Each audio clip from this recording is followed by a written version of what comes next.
자, 여러분들 안녕하십니까? 반갑습니다. 2020년 4월 12일 장 마감 분석을 하도록 하겠습니다. LB는 전일보다 2% 하락한 97,600원에서 마감을 했는데요. 글쎄, 이게 사실 5일선 그 부근에서 멈추긴 했는데 좀 더 이게 몸통이 얇았다면 하는 그런 생각이 좀 드는데, 어찌되었건 5일선 근처에서 이렇게 크게 보시면 기간 조정에 좀 들어간 모습을 보여주고 있고요. LB는 잠시 후에 좀 말씀을 드리겠고, 일단 시장부터 살펴보고 오도록 하겠습니다. 보시는 게 코스닥 지수인데, 코스닥 지수는 이렇게 V자로 잘 상승을 해줬어요. 어저께까지는 그래서 어저께까지 보시면 이 줄 하나로 뭐 말씀드리긴 뭐하자면 이렇게 큰 상승 추세를 유지했다가 오늘을 보시면 이 상승 추세가 약간 옆으로 살짝 벗어난 것 같아요. 그러니까 쉽게 말씀드리면 정확히는 화요일 날부터였죠. 화요일부터 이 정도면 좀 많이 올라왔다, 좀 상승에 대한 부담감이 없지 않을까 싶었는데, 그럼에도 불구하고 꾸역꾸역 이틀 더 올려줬어요. 그러면서 이제 오늘 한번 살짝 뭐랄까 이거 꼭지 아닌가라는 부담감 때문에 이렇게 꼬리가 좀 달리긴 달렸는데, 어찌되었건 쉽사리 무너지지 않는 그런 시장인 것 같습니다. 어찌되었건 쉽사리 무너지지 않는 시장이고, 그리고 여전히 테마도 좀 빨리 도는, 플러스 이제 좀 눈치를 보는, 이제 추가적인 상승을 위해서는 새로운 모멘텀을 찾고 단기 고점에 대한 부담감이 공존하고 있는 그런 시장의 모습으로 보여지고 있습니다. 전반적으로 추가적으로 이렇게까지 상승하기 좀 힘들 것 같고요. 전반적으로 약간 조정에 좀 들어가지 않았을까라는 생각이 드는 시장인데요. 이번 주 시장의 특징을 좀 살펴보시면, 일단 바이오로 좀 한정을 드릴게요. 크게 보시면 순환매가 매우 빠른 그런 시장이었고요. 바이오로 포커스를 맞춘다면 1타는 셀트리온이었던 것 같아요.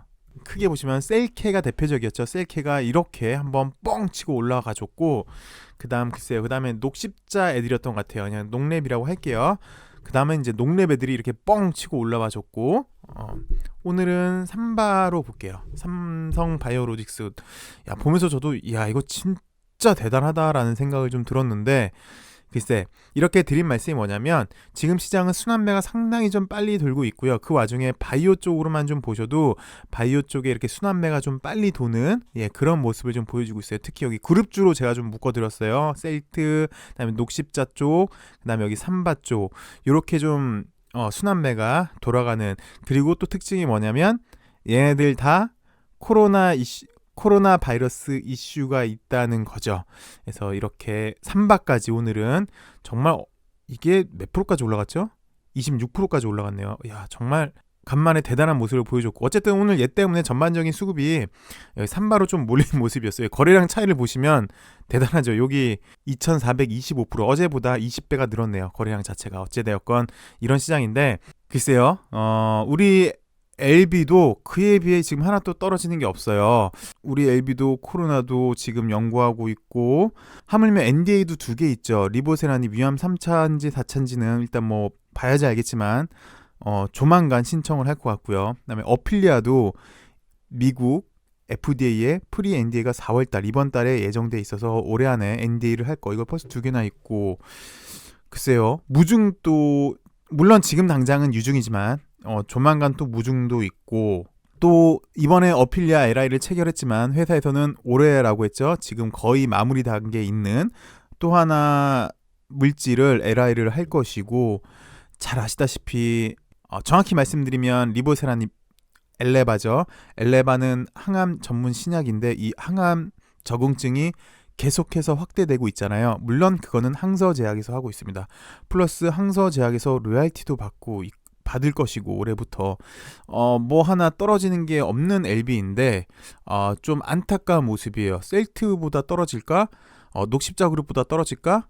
삼바보다 떨어질까? 물론 지금 얘네들이 시장에서 LB보다는 네임밸류도 높고 좋긴 좋죠. 글쎄, 제가 이 말씀을 좀 드리고 싶어요. 저는 개인적으로 스포츠 게임을 상당히 좋아해요. 특히 구기 종목을 너무 좋아해요. 축구, 야구 너무 좋아해요. 나중에 기회가 되면 자세히 설명을 드릴게요. 근데 그 와중에 야구를 정말 어렸을 때부터 너무 좋아했죠. 정말 야구를 좋아하는데 저는 8개 구단 다 좋아해요. 너무 좋아요. 사실 우리 최대 주주도 결혼하기 전에는 야구를 좋아했는데, 결혼한 다음에 제가 야구를 하다 보니까 나 때문에 야구가 싫어졌대요. 어찌되었건 야구를 좋아하는데, 그 야구를 좋아하는 이유가, 아무리 약체팀이어도요, 한 게임에 못해도 최소한 한 번의 기회는 오더라고요. 야구라는 게 정말 묘해요. 아무리 지고 있고 수세에 물리고 있어더라도 단 한 번의 기회는 꼭 옵니다. 그래서 저는 야구를 좀 더 좋아하는 것 같아요. 그 묘미가 정말 재밌어요.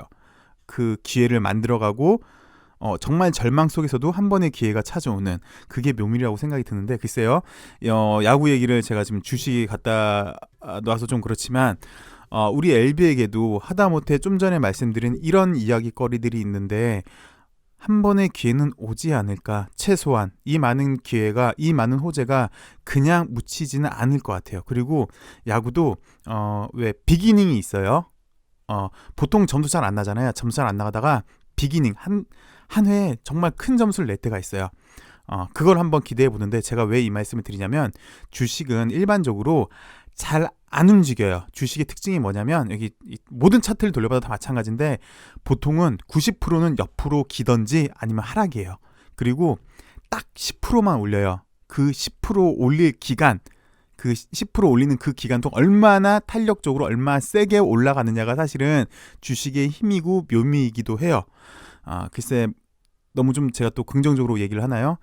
LB도 분명히 단 한 번의 기회는 올 것 같고요. 그리고 한 번 그 기회가 터지면 빅 이닝이 될 수 있는 잠재력을 갖고 있죠. 왜냐하면 좀 전에 말씀드린 이유 때문에요. 그래서 뭐 지금은 잠시 보시면 이게 뭐 좀 얇았으면 좋았어요. 이를테면 이 셀리드 같은 경우도 이렇게 바닥에서 이렇게 올라오고 이 당시 때부터 옆으로 기간 조정 들어갔잖아요. 기간 조정 들어갈 때 이렇게 좀 얇으면 더 좋아요. 그리고 특히 오일선에서 이렇게 딱 붙어 있어야 돼요. 하회하는 것보다 이렇게 박쥐처럼 오일선 밑에 있는 것보다, 박쥐라는 표현 죄송합니다. 어쨌든 이렇게 딱딱딱딱 이렇게 밑에서 이렇게 달려 붙어 있는 것보다 위에 있는 게 좋아요. 그게 수급이 훨씬 좋은 거예요. 그렇게 되면은 이렇게 기간 조정을 거치고 이렇게 한 번씩 시세 분출이 나오거든요.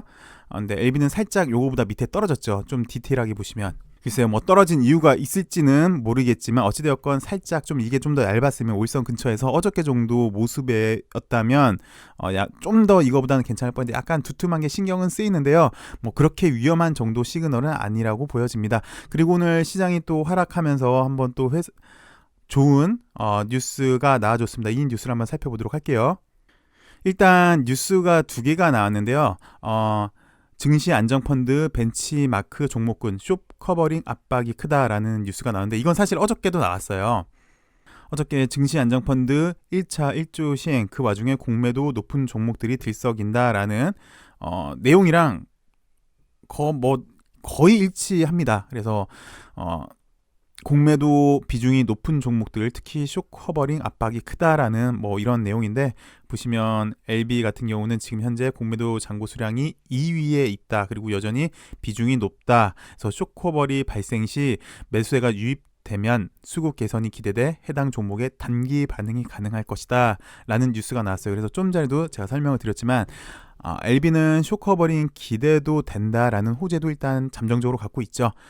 이건 뭐 플러스 알파로 한번 우리가 기대를 해보는 거고, 그래서 개인적으로 저도 마찬가지입니다. 이번 기회에 공매들이 좀 뭐랄까 너무 쉽게 매매를 하잖아요. 올라가는 건 그냥 때리면 되는 지금 현재 유동성 장세에서 공매들도 여태까지 본인들이 없는 주식으로 때려서 수익을 창출했죠. 우리 개미들의 눈물과 피와 그 바램을 다 무시하면서요. 앞으로 쉽게 시장 분위기가 공매들이 쉽게 공매를 안 했으면 하는 바람입니다. 이번 기회에 좀 제대로 느꼈으면 좋겠어요. 어찌되었건 개인적인 바람이었고요. 그다음에 오늘 또 이런 뉴스가 나왔어요. 이민유믹 코로나19 백신 공동개발 착수 하반기 임상을 하겠다라는 뉴스가 나왔는데 한번 살펴보도록 하겠습니다. 근데 지금 막 읽으면서 또 생각이 나요. 셀트도 그렇고 녹십자도 그렇고 삼바도 그렇고 미국이어서 그런가요? 이민유믹은? 어찌되었건 한번 살펴보도록 할게요. 이민유믹 테라피틱스가 코로나19 백신을 조속히 개발하기 위해 백신 설계 전문기업 에피베그, 백신 투여 전문기업 파마젯과 협력한다고 밝혔다. 이번 3사 기술 협력은 이민유믹 유나이트 플랫폼 기술, 그다음에 에피백스의 T세포 항원 결정기 예측 기술, 그다음에 파마젯의 약물 전달 시스템 트로피스 기술을 결합한 것이다. 그래서 한번 살펴보도록 하죠. 그래서 이민유믹은 이렇게 3사의 장점만 모아놓죠. 이민유믹 요거, 에피백스 요거, 파마젯 요거. 그래서 이민유믹은 유나이트 기술을 이용을 한 거죠. 플랫폼 기술을. 그래서 이민유믹은 이미 여기 뭐 광견병, 활령병, 대기형, C형 감염, 그다음에 사스까지 백신 개발에 이미 적용한 경험이 있고요. 에피백스는 백신 설계, 백신 설계에 특화된 기업으로 T세포의 항원을 인지시킬 수 있는 항원 결정기를 빠르고 정확하게 디자인한 그런 기술을 보유하고 있고요. 파마젯은 백신 투여 영역에서 표준 치료로 자리 잡고 있는 무주사바늘 약물 전달 시스템, 그래서 쉽고 빠르게 안전하게 백신을 접종할 수 있다. 그래서 헐 이뮤노믹 대표이사는 이렇게 세 가지 기술을 합치면 빠른 시간 안에 백신 개발이 이루어질 것이다 라고 얘기를 했고요. 그래서 LB 관계자는 이런 세계 최고 백신 개발 전문 기업들의 기술 협력을 통해서 빠르고 정확하게 면역 반응을 유도하고 안전성이 뛰어난, 이게 제일 중요하죠. 사실은 안전성, 백신의 대량 생산이 가능하다. 그래서 빠르게 개발될 것으로 기대한다라고 얘기를 했습니다. 그래서 하반기부터 백신의 임상이 시작될 것으로 예상하고 있고, 자, 이거는 3월 24일 날 나온 뉴스인데요. 이뮤노믹 백신 제조 계획을 확정했다. 그래서 이뮤노믹 테라피틱스가 코로나19 백신을 만들기 위해 여러 종류의 백신 설계 디자인, 아까 말씀드렸던 그리고 CMC까지 확정했다 라는 얘기가 있었고, 이미 사스에 대해 높은 효능이 있음을 증명됐고 FDA와 PMDA로부터 안정성을 검증받았다, 뭐 이런 뉴스가 나왔고요. 그리고 그 전날 3월 23일에도 이뮤노믹 백신 개발 자신, 미 정부의 개발 자금 신청이라는 얘기가 나왔어요. 그래서 이때는 인터뷰 내용이었는데 헐 박사 인터뷰 내용을 보시면 유나이트라는 면역 치료 백신 플랫폼 기술을 보유하고 있습니다. 이뮤노믹은 코로나19에 유용하게 사용할 수 있을 것이다 라고 얘기를 하고 있고요. 현재는 항암 치료 백신 개발에 주력하고 있는 회사입니다 라고 설명을 했습니다. 백신 전문 기업으로 코로나 바이러스 백신 개발에 어떤 희망을 갖고 있습니까? 그래서 우리는 유나이트 기술을 적용한다면 코로나19 백신 개발은 매우 희망적이라고 보며 백신 개발은 기본적으로 가능합니다. 현재 그러면 이제 어느 단계까지 진행됐습니까? 라고 물어봤더니 백신 제조를 위해 바이러스 내 면역 타겟을 찾아내는 기술을 가지고 있는 파트너 기업과도 협업하고 있다라고 그때 얘기를 했는데, 오늘 이제 밝힌 거죠. 그래서 기본적인 준비를 마친 상황이며 제조와 테스트는 약 한 달 정도 걸릴 걸로 예상된다. 이 모든 것들이 순조롭게 진행된다면 올 하반기에 임상시험이 가능할 것으로 본다라고 이미 이 당시 때 인터뷰를 했어요. 그러면 이제 언제쯤 백신이 사람들에게 사용될 수 있나라고 얘기를 했더니 일반적으로 일반인들에게 사용되려면 18개월 정도 예상을 하고 있다라고 얘기를 했고요. 다른 기업들은 백신 개발을 거의 완성하고 이제 승인이 임박했다는데 좀 뒤처지는 거 아닙니까? 라고 얘기를 했더니 현재 개발 중인 기업들은 표준 핵산 기술에 기반을 두고 있는데 우리 유나이트처럼 백신의 요소인 MHC2 요소를 포함하고 있지 않다. 다른 기업들이 빨리 백신 개발을 하는 것을 희망하지만 글쎄요, 그렇게 쉽게 낙관하긴 쉽지 않을 것으로 예상이 되는데요 라고 이렇게 얘기를 했죠. 그래서 현실적으로 연구가 2달 정도 걸린다 치면 임상 일상이 약 12달에서 백신 개발은 빨라야 내년 말쯤으로 예상한다. 이제부터 정말 중요한 거는 새로운 버전의 코로나 바이러스를 준비하는 것이다 라고 이렇게 얘기를 해줬고요. 그다음에 현재 백신 개발은 자체 자금으로 할 예정이다. 그렇지만 대규모 임상은 정부 자금을 지원받아 진행할 계획이다. 그래서 이미 자금 신청을 해놓은 상태고, 미 정부에서도 치료제랑 백신 개발을 위해 수조 원을 집행할 예정이어서 뭐 잘 되지 않을까라는 지난번 뉴스까지 한번 갖고 와봤어요. 제가 갖고 왔는데 그 갖고 온 이유가 왜 그러냐면, 현재 LB는 리보세라닙이라는 항암 신약을 주로 하고 있는 게 맞아요. 근데 현재 시장에서 보시면 아까도 말씀드렸지만 가장 핫한 게 셀트도 그렇고 녹십자도 그렇고요, 뭐 삼바도 그렇고, 이게 때라는 게 있는데 지금 가장 핫한 거는 코로나19가 맞아요. 근데 LB도 그러면은 코로나19를 안 하냐? 아니요, 하고 있잖아요. 특히 기술 좋은 쪽 애들이랑 협업까지 하고 있잖아요. 그래서 글쎄요, 그래서 제가 뭐 야구 얘기까지 들고 와서 이렇게 말씀을 드렸습니다. 분명히 때가 된다면, 기회가 온다면 잘 되지 않을까 싶어요. 이번 주는 LB를 좀 보시면 일단 단기 상단부 박스권에 안착한 모습이 인상적이었고요. 이제부터 약간 기간 조정이 들어갈 것 같은데, 이제 정말 다음 주부터는 LB는 중요하죠. 유상증자, 글쎄요, 제 개인적인 생각입니다만 일단 1차 발행가가 결정이 됩니다. 4월 14일 날. 그래서 일단 다음 주가 상당히 중요해요. 물론 2차 발행가까지 봐야 되겠죠. 1차 발행가, 2차 발행가 중에 낮은 금액이 유상증자 금액으로 결정이 되잖아요. 회사 입장에서 보더라도 일단 지금은 3,200억 원을 예상을 하고 있는데 3,200억 원이 들어오는 기준이 일단 1차 발행가입니다. 그래서 다음 주가 상당히 좀 중요할 것 같고, 그다음에 4월 16일은까지 보유를 하고 계셔야 유상증자에 참여할 수 있는 권리가 생기는 거죠. 그래서 일단 다음 주가 상당히 중요하세요. 그리고 여러분도 유상증자에 참여하시려면 4월 16일까지 보유를 꼭 하셔야 되고요. 그 다음에 그 다음날 4월 17일은 4월 16일날 꼭 보유를 하셔야 돼요. 다시 한번 1차 발행가 결정, 그 다음에 4월 16일까지 보유를 하셔야 돼요.